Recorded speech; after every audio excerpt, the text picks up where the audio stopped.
Hi guys, and welcome back to World of Tanks, and it's Sunday, so it's time for another random destruction. I hope you've had a good weekend. Now I'm in the tier 8 French premium medium, the M51 Super Sherman. It's one of the HMH heavy metal tanks, or heavy metal heroes, should I say. And I bought this on the last day that it was available. And out of the three, I think this was the only one that I actually liked, and not just liked, I really do quite like this tank. It does have its downsides, you know, it's the hull of a Sherman up at tier 8, which is not brilliant. You can get the odd lucky bounce, and I have had the odd lucky bounce. I can't remember if any happened in this one. But it's got quite a decent 105mm gun, you know, good pen. Good damage. I think it's, I want to say about 390 possibly. And I do apologise if you can hear a noise in the background. The rabbit has been quiet for the last couple of hours, and then the moment I start recording he decides that that's when he wants to drink. So, sorry about that. He might stop in a minute, hopefully. If not, I'll end up stopping this and redoing it. But yeah, it fires APCR as standard, and as heat as premium ammunition. Now, APCR as standard has its advantages and disadvantages. It's got very, very good shell velocity, in fact, brilliant shell velocity, but it does lose penetration over distance quicker than armor-piercing rounds. And it also gets decreased normalization against sloped armor, and normalization is basically the amount that it digs in before it actually pens, and I think it's, I want to say something like armor piercing is minus 5 degrees, so essentially it will minus 5 degrees off the angle of the armor, and I think APCR, it's either minus 2 or minus 3, but it's less than AP. Now, this is a tier 8 match, pretty damn good matchmaking actually. There's not many tier 8s in here, it's probably about maybe a third of the teams. So yeah, it is pretty good matchmaking for this. It does see up to tier 10, and you see the pen dropping off over distance quicker kind of can be a bit of a pain when you're sniping against some of the more heavily armoured targets, but most of the time you don't really notice it too much with this. And yeah, I really do like this tank. But yeah, this is very, very good matchmaking for it, because like I say, it can see up to tier 10. It doesn't really matter what's shooting back at you, you know, you're probably going to get penned anyway. And it's definitely got the penetration to see tier 10, so it really doesn't need any preferential matchmaking, and therefore it hasn't. And I've had some good matches in tier 10 rounds in this. Now this one I was a bit concerned about, because it's an encounter, and as you can see by the map, this side seems to be fairly largely ignored. I think, did a light tank come this way? I think he did, didn't he? He's the one who spotted the guys I shot at on the hill, so I've got to be careful here. I can't remember if I've actually got optics on it at this point. I do now, but I can't remember if I have in this match. But I have got the strong coffee, and I've got the premium repair kit as well, because, not premium premium first aid kit, because not only does it heal all crew members, but it also adds a passive boost, which I think decreases the chance of crew critical injury by about 30%. Something like that, so it's quite a decent thing to have on these sort of glass cannon type tanks, where generally if you're going to get hit, you're going to get penned, and you know there's a good chance a crew member's going to get injured. But it's time to retreat, I think. I'm going to make a tactical withdrawal back across the river.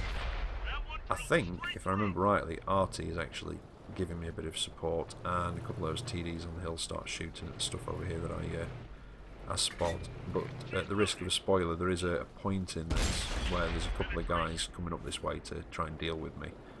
And I do get some support from, it is either RT or the TDs behind, which was quite welcome. As you can see, I was getting a little bit impatient there for the reload. That's one of the downsides of this tank. It does have a slightly long reload, but you do have really good bang for your buck, so it all works out. Now that Pershing's turned up, thankfully he's missed me. I didn't miss him, so I gave him a nice little tap. And again, just waiting for that reload. I knew he was going to reload before me, so I was getting a bit hairy there. I was getting a bit hairy? I wasn't getting a bit hairy. It was. Oh dear, it's been a long day. Anyway, yeah, Artie took him out for me before he could reload and get a shot at me, so that was quite nice. Now I've got a KV-3 across there. He's not fully upgraded. Can't see what gun he's got for now, but he's got a stock turret. That was a nice solid hit, and again, I think Artie took him out, possibly. No. No, it was Hershing, I think it was a medium. And trying to get a shot on the IS. Just pull back behind cover, and yeah, now Artie's paying a bit of interest in me. So I've got to be careful. I do not want Artie hitting me. Chances are it's going to pen and do a lot of damage. I've got a fairly decent health pool, but depending on what Artie is, it could one-shot me. So I've got to be a bit more cautious now, and yeah, that signals my cue to move. I did wait slightly because I knew we got the reload, and I'm off radar now. And the IS is going to come around here any second. There you go. Now I'm just going to stay behind these buildings just until I pop off radar. No, I don't. Okay. I thought I did. From what I was doing there, I thought that's what I was about to do. That would have been a bit more sensible. But nevertheless. Now, we've got a really good advantage here. The enemy team would have to really, pull something special out to pull it back from this one. 3 TDs and an RT left. One of the TDs has just taken a beating, I think. So, yep, there we go. So it's at this point I go back across the river after beating my retreat earlier on, and I'm going to try and look for these TDs. Now, one of them is a Borsig, if I remember rightly. In fact, I think I do check. I don't think I was too concerned with what we were at this point. But there we go, yeah. One's a Borsig. I think the other one is an IC-152. He could be a problem. So I'm going to have to be careful of him. There's the IC-152, and oh dear, he's looking this way. Yeah, that could have gone better. I think I did get a hit on him though, so it's not too savage, but yeah. Right on cue, there comes Artie. So I think I'm going to wait here a second. I'm reloaded. Popped off radar, but Artie's going to probably guess that I'm behind here. And I'm just testing to see if he's popped back up on that ridge, and he hasn't. So I'm hoping to get up here onto the hill and try and get into a slightly better position. Try and use the good gun depression on this and use these ridge lines. Now I think he's possibly dropped over down here, and he has. I didn't land a hit before, but I did that time. And I'm going to pull back. Artie's been taken out, so pretty safe from him. However, there is a Borsig lurking about somewhere, and they are sneaky. ISU's popped off radar again. See if I can spot him. There he is. I'm a bit slow on the lock-on and just donk it into the floor. I think I was panicking slightly at that moment. I don't know. Just in case he turned around and just managed to snapshot me or something. But if I can just get up here, it does have a bit of an underpowered engine, this. So yeah, you do have to sort of put up with sluggishness uphill. And that's the IC-152.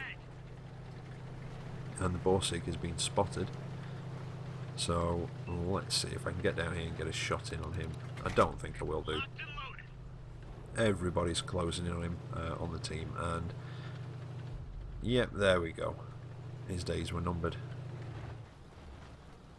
But not a bad match, even if I do say so myself. But it just goes to show how much of a little beast that can be when it's top tier with some decent matchmaking.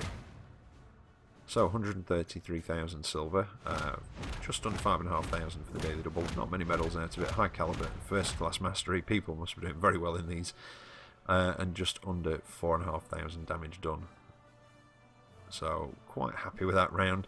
Like I say, it just goes to show what a beast the Super Sherman can be in the right conditions. But like I say, I've had some good matches in tier 10. Not quite as high damage as those, but you know, not too bad. I think combined was about 4,000 damage on one of them, or just under, maybe about 3,800 combined in a tier 10. Having the optics really helps as well on that one. But I really do like the Super Sherman personally. Now, this is a tier 9 match. I'm back in the French tier 8 auto-loading heavy tank, the AMX 5100. I've not got it fully upgraded yet. I'm still working with the 90mm gun rather than the 100mm, but I've got 6 rounds in the clip, I think, if I remember rightly, and somebody correct me if I'm wrong, because, you know, I don't know, because I've not got it yet, but I think you still get 6 rounds with the 100mm, if I remember rightly, although, like I say, could be completely wrong with that. Now, the French heavies, not particularly well armoured. Mobility's fairly decent actually in them. You know, they're quite sort of mobile heavy. The front armour's not too savage, but it's not very well angled. It's not overly thick. The turrets can sometimes be a bit weak. You know, and it's comparative. This is sort of comparative to other heavies. You know, compared to a medium tank, it's got pretty decent, you know, pretty average, or you know, to decent armour, I would have said. But for a heavy tank, it's, you know, not so good. But the mobility's there, and you know, I haven't even got this fully upgraded yet, so I don't think I've got the top engine, but it's still a fairly mobile heavy tank, to be honest. And I'm not overly comfortable with this on city maps yet, and you know, I've not been in it much recently. I've been taking advantage of the Batchat op, you know, the road to the Batchat, whatever it was. I can't remember what it's called there. On track, that's it, and the one for the Ryan. Not the Ram Top Borsig, that's what I'm on. The one for the Gorilla 15, so I've not been in this for a little bit. And, I mean, in fact, I've not really been in it overly much, all in all. But the main difference between these and the American autoloaders, as I mentioned before, is rounds in the clip and the length of the reload. Obviously, there are more rounds in the clip, you know, therefore it takes longer to reload. But that is sort of, that's, you know, one of the main differences. There are others, of course, but that's, you know, sort of a main one. But anyway, I'm digressing again. So on city maps with this, you see, it's because its armour is not brilliant, but it's not bad. I like to try and keep it at a bit more of a distance, so that anything, you know, shooting at me, it's got a bit more of a chance to bounce. But there's not a great deal your armour can stand up to, but what they are fantastic for, the autoloaders, is the burst damage potential. And as you could see there, you know, that was it a Carnarvon, possibly? I wasn't paying attention then, that's really bad of me, isn't it? But anyway, that tank, you know, he had fairly full health, and I basically, what you call, clipped him. But now I've got a lengthy reload to wait for. Oh, it's an encounter, by the way, if you hadn't already noticed. And I think I said it was a tier 9 match, didn't I? But anyway, so I'm just waiting for that lengthy reload now, and that's a downside. You can't, you know, you can't hold a choke point on your own very easily at all, because once you've used up all your shells, you know, you've got this lengthy reload. Even in the American autoloaders, which have a slightly shorter reload, you're still talking maybe 25 seconds, I think, possibly, for that's the T69 or the T54E1 anyway. But it, you know, it is an example. Might be slightly less than that, but you've still got that time. Whereas with a regular tank, you might have 7 seconds, 8 seconds, 9 seconds, whatever. So once the autoloader's empty, they've got a large space of time. You know, where they're basically just a big suicide box on tracks. So you know, you've got to really have kind of backup, or work in a platoon. Platoons of these work very well, because obviously while one's reloading, the other one covers, uses their rounds, etc. Now, just at that point, I was just about to say, it's looking a bit scary, like the enemy team were about to cap. I have managed to come around on these guys, take a couple of them out, and now I'm playing, yeah, kissy chasey chase with the T25 AT, and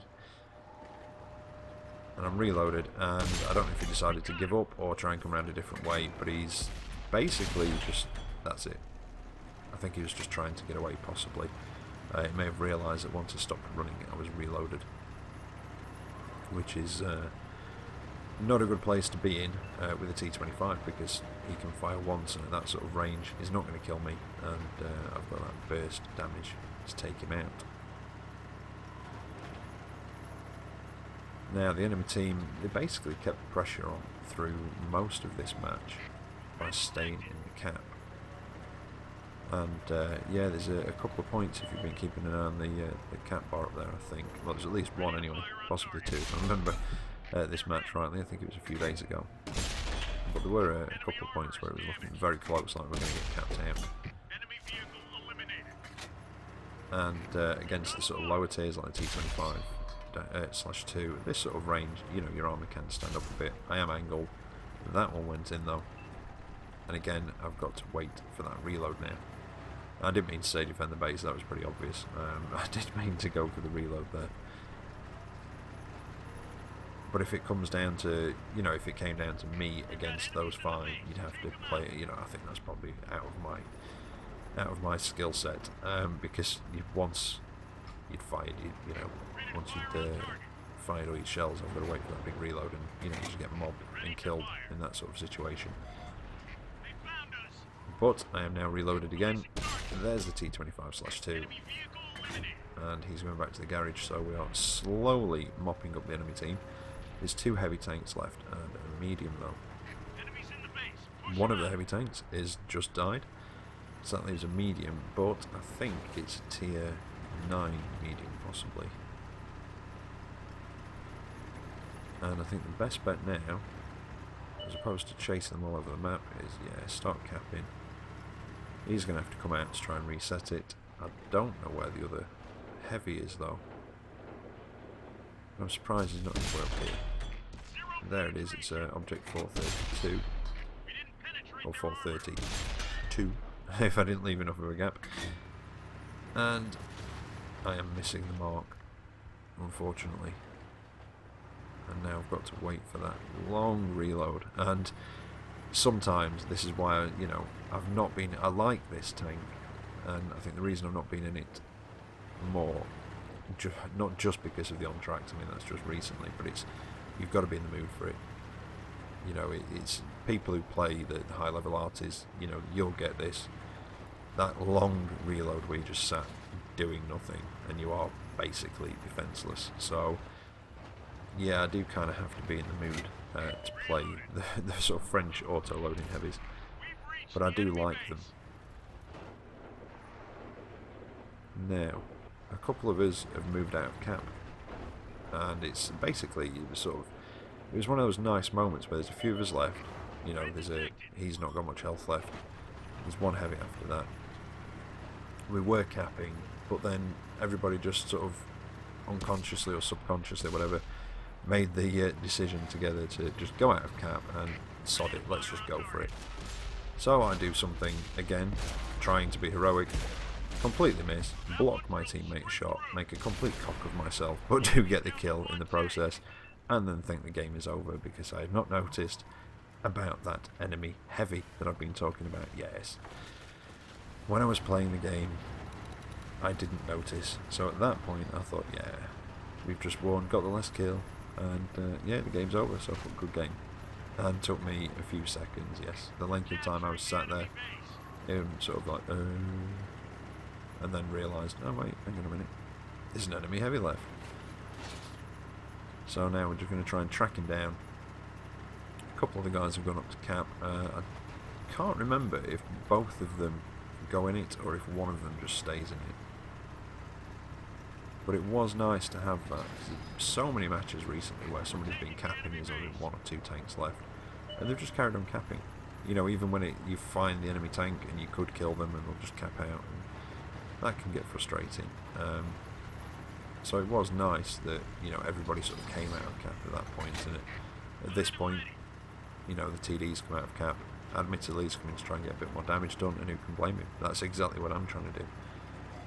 Because this guy seems to be AFK, AFP, whatever you want to call it, but nobody's home. So I'm just going to go for the engine shot, try and set him on fire. That's 2 engine damage. There's the third. So I'm going to let him burn down a little bit. Get a couple of shots in as well. And that's the end of the game. Not what I thought it was.